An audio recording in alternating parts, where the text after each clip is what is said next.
Hello, जय हिंद दोस्तों। स्वागत है आपका हमारे चैनल HPG के 53 के इस वीडियो में। तो आज हम डिस्कस करेंगे हिमाचल प्रदेश सुपर 20 सीरीज़ का ये फोर्थ पार्ट। इससे पहले हमने 3 पार्ट जो हैं वो अपलोड किए हुए हैं। अगर आपने वो वीडियो नहीं देखी है तो उन वीडियो को भी ज़रूर देखिएगा। ये सभी प्रश्न हिमाचल प्रदेश की आगामी सभी परीक्षाओं के लिए बहुत ही महत्वपूर्ण हैं, तो कृपया इन्हें ज़रूर देखिएगा। तो हम पहला प्रश्न देखते हैं कि संविधान सभा ने राष्ट्रगीत को कब अपनाया था।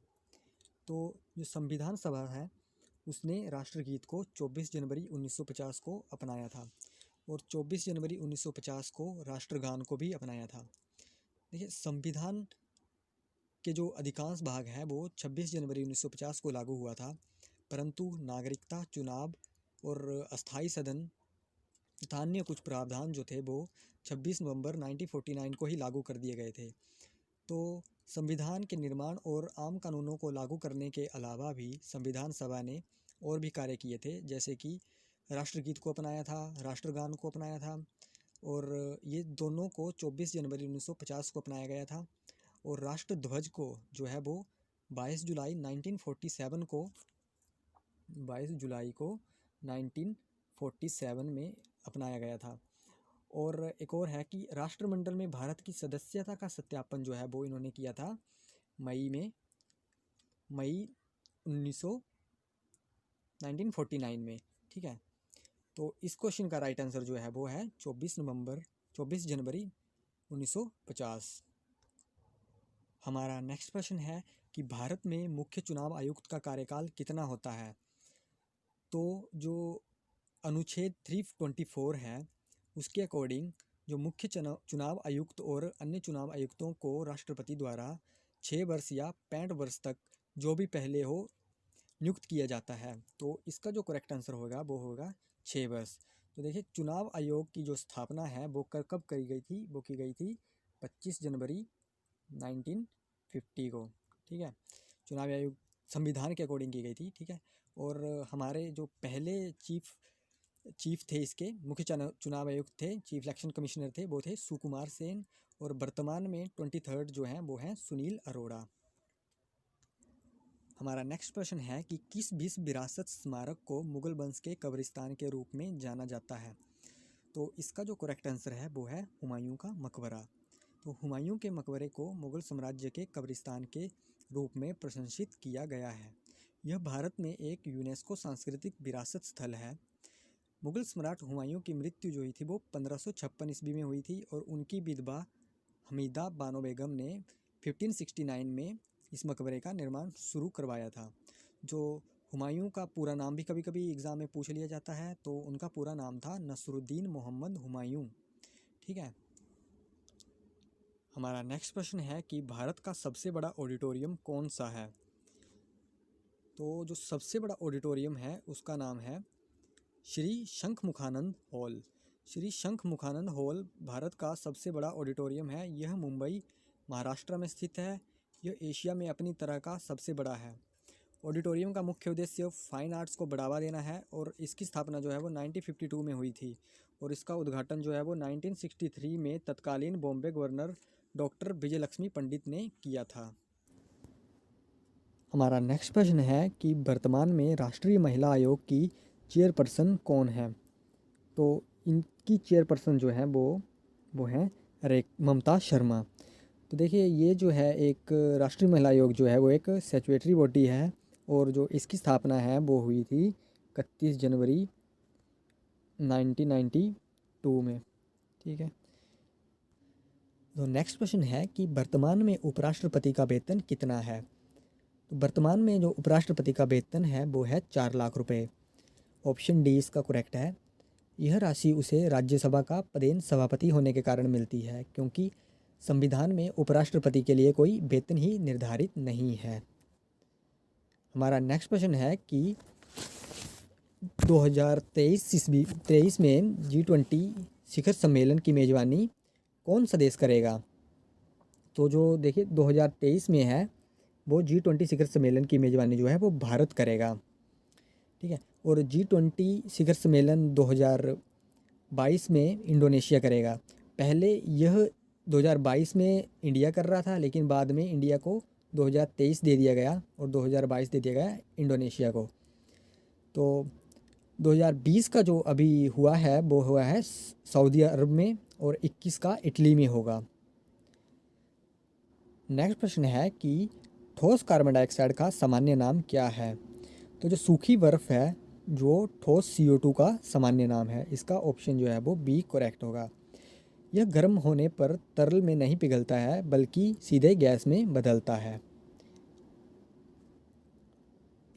नेक्स्ट प्रश्न है कि सूर्य अंतरिक्ष से कैसा दिखाई देता है? तो सूर्य जो है वो अंतरिक्ष से सफ़ेद दिखाई देता है, इसका ऑप्शन ए करेक्ट है। जो पृथ्वी पर वातावरण है और सूर्य का प्रकाश जो है वो वातावरण की परतों से गुजरता हुआ स्कैटरिंग के प्रभाव से लाल, केसरिया या पीला दिखाई देता है। अंतरिक्ष में कोई वातावरण नहीं है, इसलिए सूर्य जो है वो सफ़ेद दिखाई देता है। नेक्स्ट प्रश्न है कि भारत का सबसे बड़ा केंद्र शासित प्रदेश कौन सा है? तो जो अभी नए केंद्र शासित प्रदेश बनाया गया है जम्मू एंड कश्मीर, वो भारत का सबसे बड़ा केंद्र शासित प्रदेश है। ऑप्शन बी इसका करेक्ट है। नेक्स्ट प्रश्न है कि उस ग्रंथि का नाम बताएं जो अन्य अंतरस्रावी ग्रंथियों के कार्य को नियंत्रित करती है। तो ये कौन सी ग्रंथि है? ये है पिट्यूटरी ग्लैंड। ये एक एंडोक्राइन ग्लैंड है, अंतरस्रावी ग्रंथि है और मास्टर ग्रंथि के रूप में भी इसको जाना जाता है, क्योंकि यह जो अन्य ग्रंथियों के कामकाज को नियंत्रित करती है। यह एक मटर के दाने के बराबर होती है। एक और एंडोक्राइन ग्लैंड होती है जो कि सबसे बड़ी एंडोक्राइन ग्लैंड है, वो है थायराइड ग्लैंड, ठीक है, जो कि थायरोक्सिन और कैल्सिटोनिन नामक हार्मोन्स को स्रावित करती है। नेक्स्ट प्रश्न है कि मंडी जिला में पाए जाने वाली संतरोजा एवं मैरीकोजा किस्में किस फल से संबंधित है? तो ये हैं पल्लम से संबंधित। इसका करेक्ट आंसर होगा ऑप्शन ए। नेक्स्ट प्रश्न है सर हेनरी लॉरेंस और उनकी पत्नी होनेरिया ने सनोवर सोली में लॉरेंस स्कूल की स्थापना कब करी थी? तो ये लॉरेंस स्कूल की स्थापना जो है इन्होंने करी थी 1847 में। इसका करेक्ट आंसर होगा ऑप्शन ए।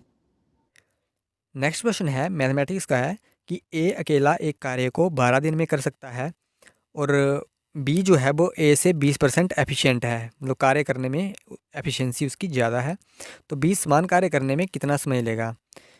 तो देखिए यहाँ पे बी जो है वो 20% एफिशिएंट है, तो इसकी एफिशिएंसी 120 होएगी और बी ए की 100 होएगी। इनको जो 20 से काटा तो इसका एफिशिएंसी 5 आई और इसकी 6 आई रेशियो में, ठीक है।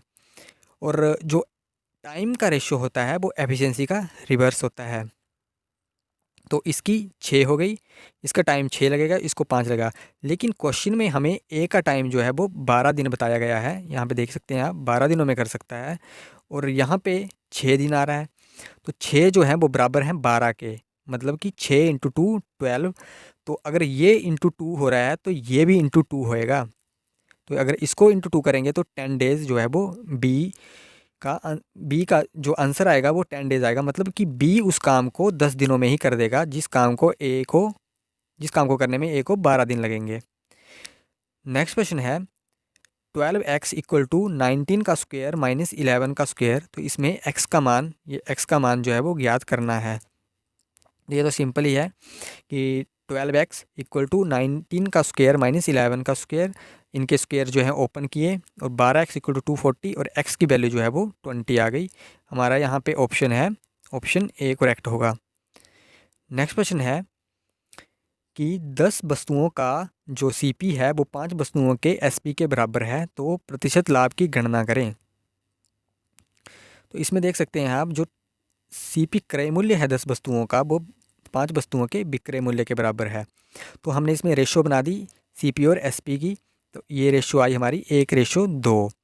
मतलब कि अगर वो किसी चीज़ को 1 रुपये में ख़रीद रहा है तो वो उसको 2 रुपये में बेचेगा, मतलब उसको प्रॉफिट होएगा, गेन होएगा।